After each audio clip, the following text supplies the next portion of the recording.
Welcome to the Alpha Girl Confidence Podcast, where we are empowering youth female athletes to play and live confidently.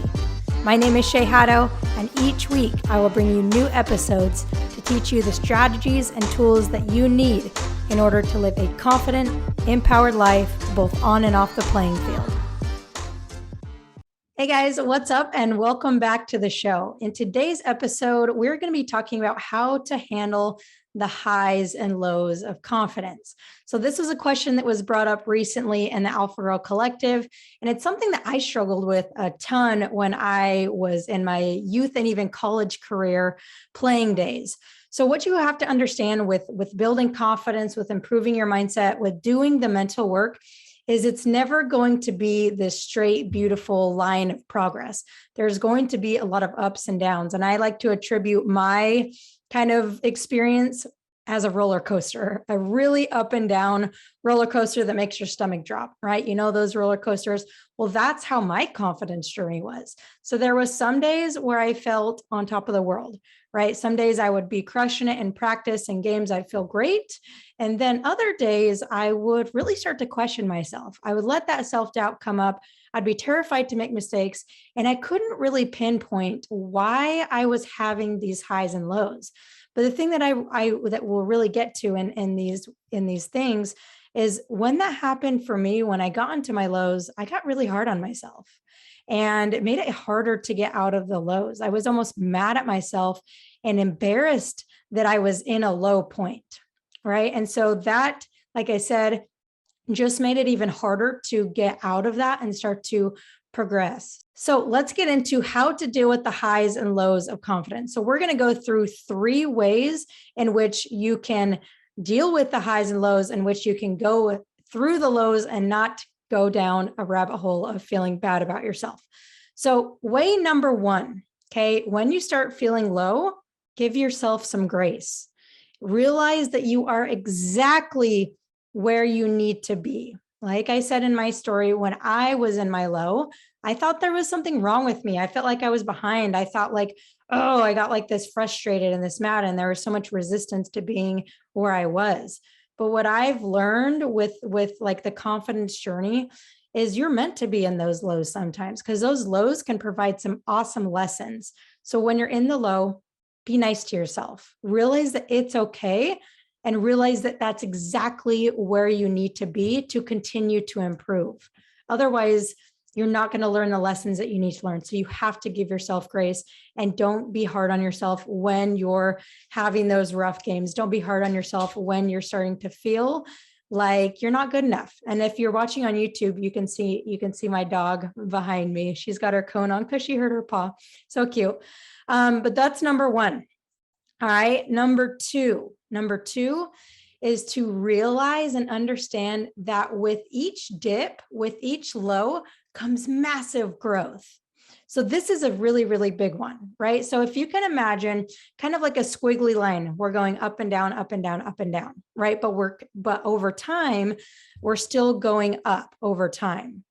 So what I want you to think of is when you're in the low, realize that that's temporary.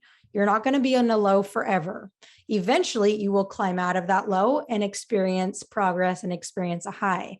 But with each low comes the massive lessons, and therefore comes massive growth. So when you're in the low, number 1, give yourself grace. It's okay. I'm supposed to be here. I'm exactly where I need to be. And then also realize, yes, I'm in this low, and I'm actually excited about it, because it means that there's something massive coming. It means that there's nowhere to go but up, right? There's nowhere to go but up. So understand that with the lows will come the highs, and will come that extra growth, right? So that's a really, really big one. And then in that kind of, it's important to understand that kind of mentally, but you can also get out a journal and kind of make it really tangible and write out how you're feeling. Write out, the feelings that you're feeling with your lows, and then also write out like the things you're excited about, when you start to become more confident again, and start to kind of get those thoughts onto paper, and that can kind of cement these in a little bit more. And then the last one, number 3, is to keep doing the small things every single day.